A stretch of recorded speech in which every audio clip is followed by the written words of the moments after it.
Okay, children, today I am going to teach you social studies. In the previous class, I started this lesson now. Our water wealth. This much I finished. Okay, remaining lesson I start now. Water tank. Water tanks are usually in hilly areas and plateaus region by people for irrigation purpose. These are one of the oldest means of irrigation. Water tanks are used by people in Karnataka, Andhra Pradesh and Tamil Nadu. Water tanks. These are the another types of storage of water tanks. ಆ ಥರ water tanks hilly areas ಇಲ್ಲಾಂದ್ರೆ plateaus ನಲ್ಲಿ use ಮಾಡ್ತಾರೆ. Usually these types of water tanks used in Karnataka, in our state, and Andhra Pradesh and Tamil Nadu also. This water tanks will use for the purpose of irrigation, agriculture. Okay, multi-purpose project.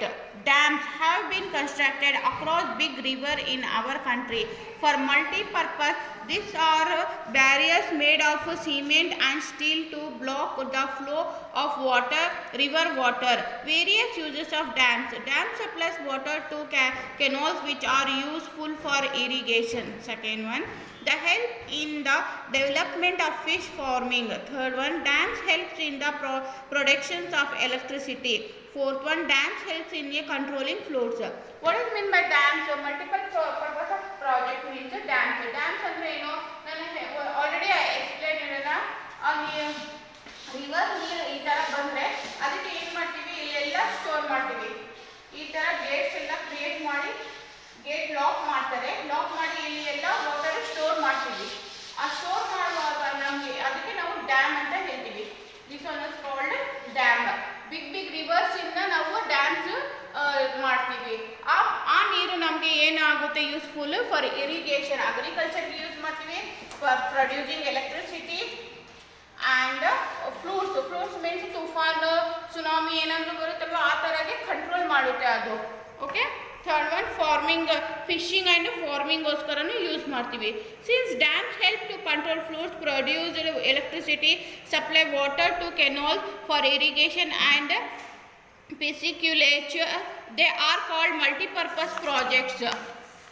Some important dam projects of India are, ಇಂಡಿಯಾದಲ್ಲಿ some important dam project dam ಕಟ್ಟಿದ್ದಾರೆ. ಯಾವ್ದ್ಯಾವುದು ಅಂದರೆ the Farakka barrage, the Ganga river ಇಂದ ಕಟ್ಟಿದ್ದಾರೆ, west ಬೆಂಗಾಲ್ನಲ್ಲಿ ಇದೆ ಅದು. So second one, the Bhakra Nangal dam, the Sutlej river ಇಂದ ಕಟ್ಟಿದ್ದಾರೆ, ಹರಿಯಾಣ ಆ್ಯಂಡ್ ಪಂಜಾಬ್ನಲ್ಲಿ ಇದೆ.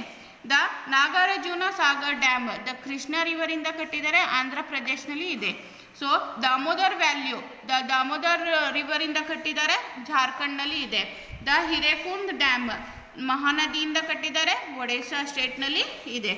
The water is supplied through the pipelines in cities. People get it from taps. This water is supplied after being filtered and cleaned.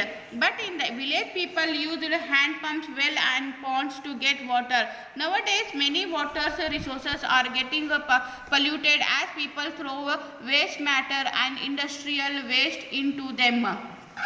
ಈಗ ನಮಗೆ ಸಿಟೀಸ್ನಲ್ಲಿ ಏನು ಮಾಡ್ತಾರೆ? For drinking waters and ವಾಟರ್ಗೋಸ್ಕರ ಫಾರ್ ಯೂಸಿಂಗ್ ವಾಟರ್ ಏನು pipe ಹಾಕಿ ಟ್ಯಾಂಕಿಗೆ supply ಮಾಡ್ತಾರೆ. ಆ ವಾಟರಿಂದ ನಾವು ಅದೇನು ಫಿಲ್ಟರ್ ಆಗಿ ಕ್ಲೀನಾಗಿ ಬರುತ್ತೆ, ವಾಟರ್ ಯೂಸ್ ಮಾಡ್ತೀವಿ. ಬಟ್ ಇನ್ ದ ವಿಲೇಜ್ ಏನು ವೆಲ್, ಬಾವಿಯಿಂದ ಮತ್ತೆ ಪಾಂಡ್, ಕೆರೆಯಿಂದ ತಗೊಂಡು ಯೂಸ್ ಮಾಡ್ತಾರೆ ವಾಟರ್. ದೆನ್ ಈಗ ನವಡೇಸ್ ಏನಾಗಿದೆ, ನಾವೇನಿರೋದು ವೇಸ್ಟ್, ಇಂಡಸ್ಟ್ರಿಯಲ್ ಸ್ಮೋಕ್ ಅದೆಲ್ಲ ವೇಸ್ಟ್ ಪೊಲ್ಯೂಷನ್ ಇದೆ ಅಲ್ವಾ, ದೆನ್ ನಾವು ಕಸ ಎಲ್ಲ ರಿವರ್ನಲ್ಲಿ ಹಾಕ್ತೀವಿ, ಅದಕ್ಕೆ ನಮ್ಮ ವಾಟರ್ ಏನಾಗ್ತಾ ಇದೆ? ಪೊಲ್ಯೂಟೆಡ್ ಆಗ್ತಾ ಇದೆ. To arrange the supply of clean drinking water, the government has been executing many schemes. It is our inmost responsibility to keep the water clean and store it in a proper place, protected against dust and insects. ಏನು ನಮಗೆ governments rules ಕೊಟ್ಟಿದ್ದಾರೆ, execute ಮಾಡಿದ್ದಾರೆ, clean water ಕ್ಲೀನಾಗಿ ಇರಬೇಕು ಅಂತ. But our duties also keep water cleaning, don't throw dust in water. A great effort should be made to conserve water as it is one of the most valuable natural resources. Using water carefully and economically is called water conservation. To two methods of conservation of waters are. ಈಗ ನಮಗೆ conservation of water, ಈಗ ನಾವು it's a man made, ಇದು water man made, human beings will make this water. No, it's a nature, God will gift it to as it came from nature. So we use carefully these waters, don't waste waters. ಮುಂದೆ ಹೋಗಿ ನಮಗೆ ಎಕನಾಮಿಕಲಿನೂ ಇದಾಗುತ್ತೆ, ನಮಗೆ problem ಆಗುತ್ತೆ, then human being live ಮಾಡೋಕ್ಕೂ problem ಆಗುತ್ತೆ. Rainwater harvest. Rainwater should be collected in tanks and stored in the underground reservoirs during the dry season. The stored water can be used when there is a scarcity of water. Rain water, ನಮಗೆ rain water ಏನು ಮಾಡ್ತೀವಿ ನಾವು store ಮಾಡ್ತೀವಿ.